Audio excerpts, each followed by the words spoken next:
Hi and welcome to this flip preaching video. We're going to be looking at the Beatitude, "Blessed are the merciful, for they shall be shown mercy." And we'll be doing that as we continue our season of amazing grace, as we look at the way Jesus lived his life. Before I get into that, I want to just have a moment to talk about the situation we find ourselves in. You know, we're in a global pandemic. People are uncertain, they're fearful, they're anxious. Some people think it's all a bit of a big fuss and are going about as normal. Wherever you are on that spectrum, each of us has to come to this place where we understand that we are in different times than we were a couple of weeks ago.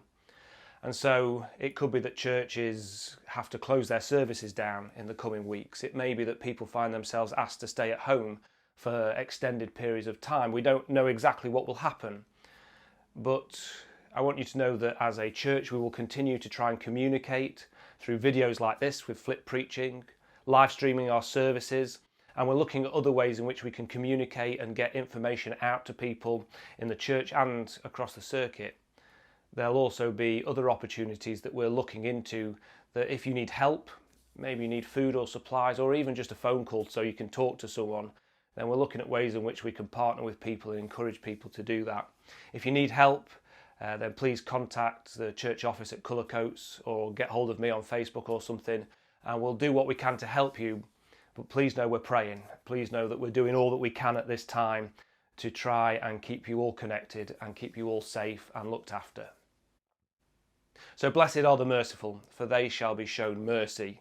In one sense, I want to flip this beatitude round and say, we are shown mercy, therefore we should be merciful. It's a little bit like the Lord's Prayer, where we say the line, forgive us our sins as we forgive those who have sinned against us. And there's another bit where Jesus talks about, if you're coming to the altar to pray and to offer your sacrifice, but you know that there's something that you need to put right with a friend, you need to go and do that before you return. This idea that actually what we receive from God, we should allow to be passed out to others. And if we're withholding that from others, then there is that sense that God will look at us and say, well, actually, what's going on here? There's that story that Jesus tells, a parable about a king, and he has a servant who owes him a huge amount of money, an unprecedented amount of money. And yet the king forgives the debt. He is merciful to this servant. He doesn't punish him as they should be. And so we think, oh, this is wonderful, this is great, and this servant's life has been changed. He should be so thankful and happy. And he goes out the door and he meets another servant who owes him just a small amount of money.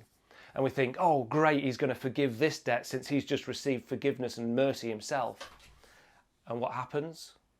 He throws this guy in jail because he does not forgive the small debt.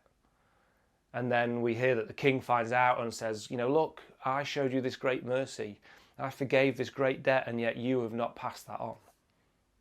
How are you showing people the mercy that you have received? How are you passing that out in the world today?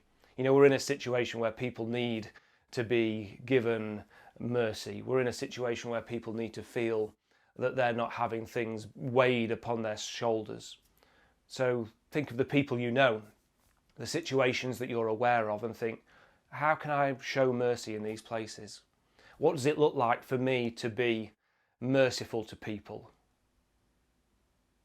There's an image which is actually about forgiveness in the book The Shack, where the God character is talking to the main protagonist in there, and talks about forgiveness and talks about how forgiveness is actually taking your foot off the neck of the person who has wronged you.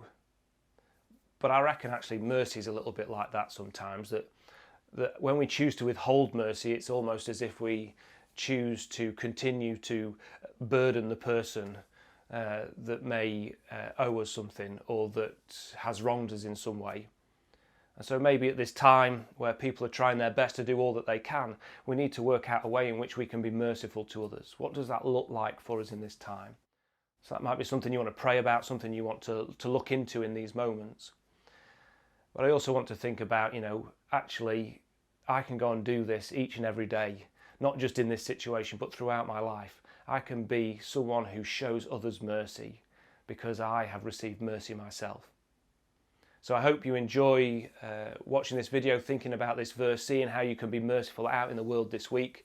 If you need anything, like I say, please be in touch and we'll do what we can to help you.